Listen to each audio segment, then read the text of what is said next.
Ada kembali bersama kami, pemirsa, kami lanjutkan dialog.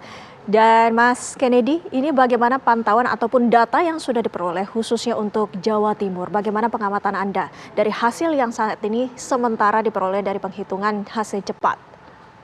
Ya, Windy, kalau untuk Jawa Timur itu memang kemenangan keunggulan pasangan Prabowo Gibran sangat tebal ya, sesuai dengan survei terakhir yang dilakukan oleh banyak lembaga, baik poltreking maupun indikator, memang di atas 60% gitu. Di quick count pun kita temukan ini angka Prabowo Gibran sudah di 64,65%. Ya. Kalau Anies di 17,67% dan Pak Ganjar di 17,69%. Jadi memang tidak bisa dipungkiri ini ada faktor Pak Jokowi, terus juga faktor NU gitu loh. NU yang memang punya kedekatan ya dengan Pak Jokowi ya, baik itu struktural maupun kultural gitu. Organisasi NU memang sejak dulu di 2 pilpres terakhir memang sangat dekat gitu dan cenderung memilih Pak Jokowi gitu. Dan di pilpres kali ini ketika mereka melihat sinyal Jokowi mengarahkan dukungannya kemana, itu cenderung kita melihat basis NU pun juga mengikuti gitu loh, dan itu sudah terekam di survei selama 2-3 bulan terakhir juga gitu loh. Jadi kira-kira seperti itu situasi di Jawa Timur, dan tidak meleset dari perkiraan survei terakhir yang kita rilis terkait dengan peta elektoral Jawa Timur, dan memang terbukti dari hasil sementara quick count ini memang pasangan Prabowo Gibran unggul sangat dominan gitu Di Jawa Timur itu partai yang mendominasi ataupun yang unggul itu siapa? Partai mana untuk di Jawa Timur? Berdasarkan hasil data sementara dari indikator. PKB masih unggul di Jawa Timur, disusul sama, sebentar harus saya lihat lagi. Dengan keunggulan yang PDIP diperoleh ini, PKB ini masih mendominasi, masih menguasai suara di Jawa Timur. Kenapa ini tidak berbanding lurus dari pemilihan presidennya? Ya, ini memang menarik ya, banyak fenomena anomali tersebut gitu. Misalnya kandang banteng di Jawa Tengah dan juga di Bali itu tidak linear suaranya antara pileg dan pilpres gitu loh. Di mana PDIP masih unggul di Jawa Tengah dan Bali secara di kontestasi pileg. Namun di kontestasi pilpres mereka jebol gitu kandang mereka di dua provinsi kunci ini gitu loh.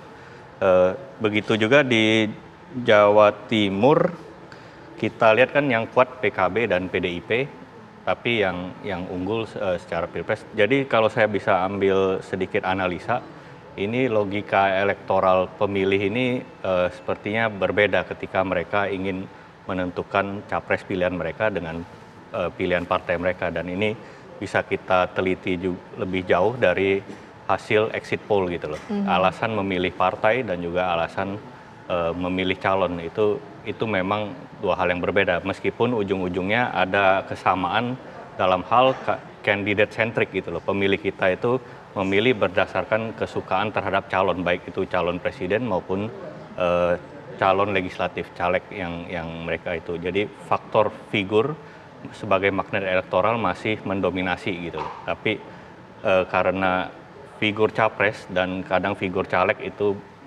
berbeda dari partai yang berbeda, oleh karena itu kita bisa melihat ada divergensi pilihan tersebut gitu loh ketika mereka memilih dalam pilpres dan juga dalam pileg gitu.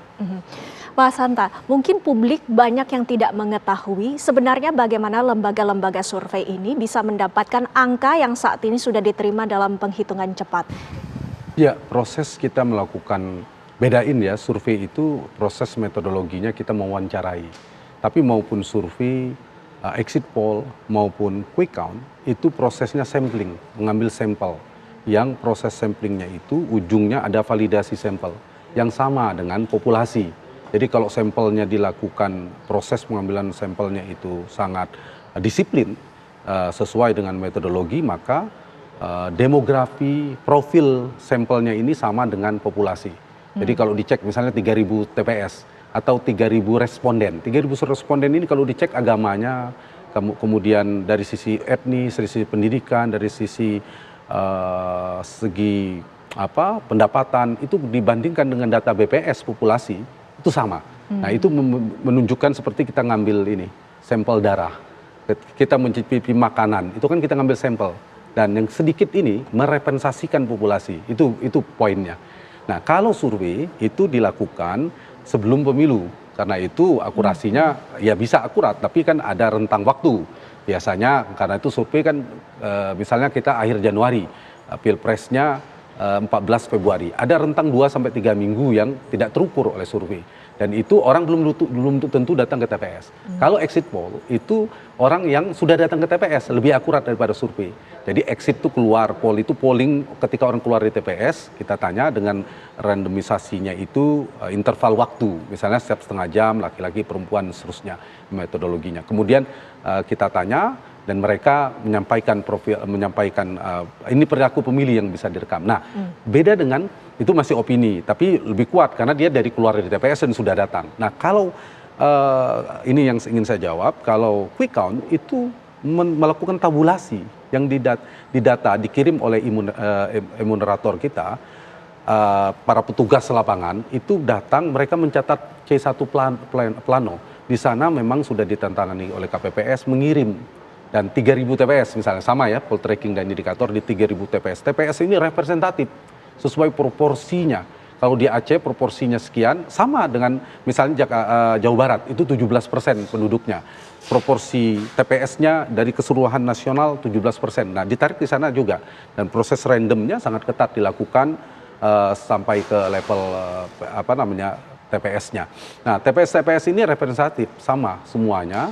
Nah, lalu itu yang ditabulasi suaranya bukan wawancara, sudah fakta, realitas, laporan di lapangan yang itu ditabulasi. Dan itu sebabnya dalam sejarahnya quick count di Indonesia sejak 2004 ya, Mas Hedi ya, 2004, 2009, 2014, 2019 itu relatif tidak, insya Allah tidak pernah meleset, tidak terlalu jauh untuk memprediksi pemenang. Dan itulah sebabnya kita bisa memprediksi seperti saya katakan tadi, ya tentu resminya tetap KPU, kita menunggu hasil KPU. Ini menarik, misalnya saya lihat ya, saya tambahin sedikit tadi, peta pileg di provinsi, ini beda-beda ini pemenangnya. Di Jakarta ada 4, kita bahas, ini menarik, ini 4-4-nya pemenang partai yang beda. Di Jakarta kemungkinan PKS, meskipun tipis dengan PD Perjuangan, PKS. Di Jawa Barat kuning nih. Jadi sekarang Golkar yang memimpin potensi besarnya. Jawa Barat pernah dipimpin Golkar di tahun 2004 juga pemenang. Nah ini kemungkinan Golkar akan menjadi pemenang di Jawa Barat. Itu banyak faktor, tentu ada mesin partai, caleg, Ridwan Kamil dan sebagainya. Di Jawa Tengah itu merah, masih PD Perjuangan. Menangnya sekitar 27-20% kalau data poll tracking. Nah hijau di Jawa Timur, PKB kemungkinan. Betul, sudah sesuai prediksi.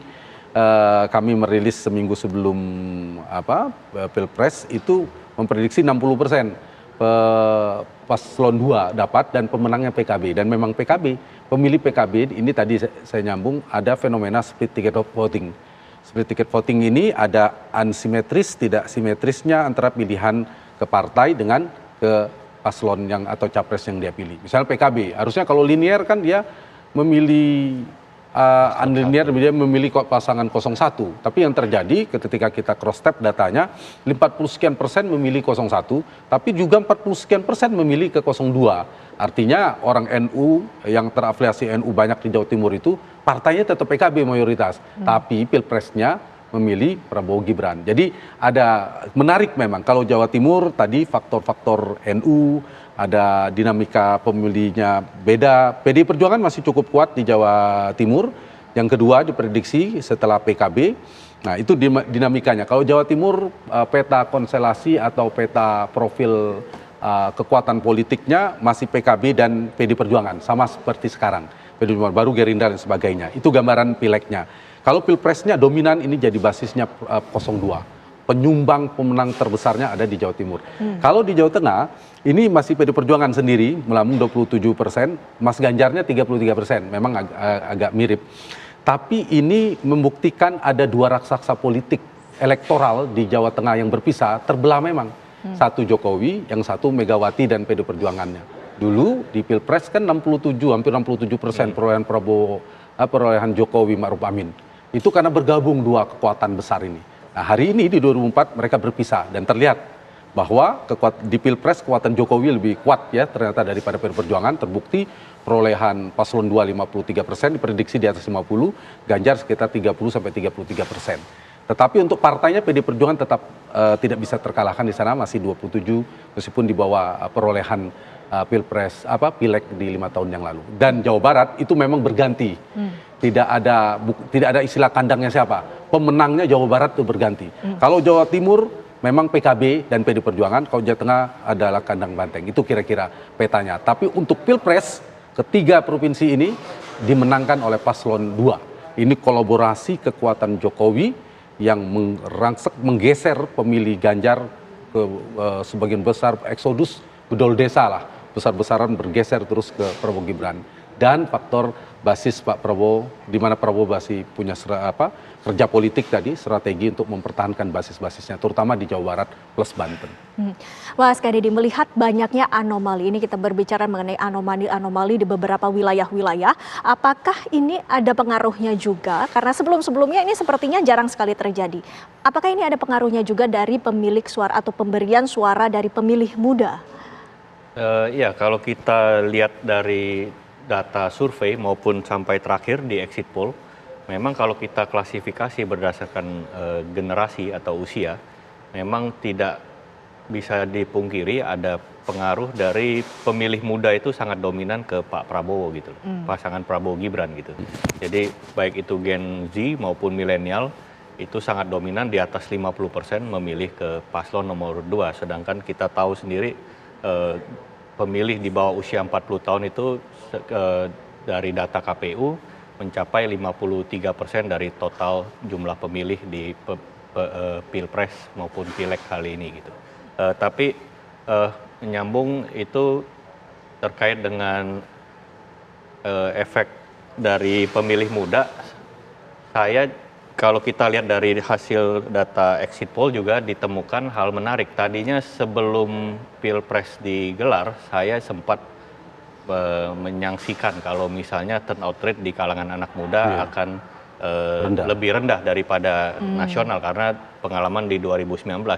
Tapi kalau berdasarkan exit poll sementara dari data exit poll yang kita lihat dari penyuplikan responden dan juga karakter latar belakang demografinya, ini ada indikasi awal kalau turnout rate di kalangan pemilih muda kita itu justru lebih cukup tinggi gitu.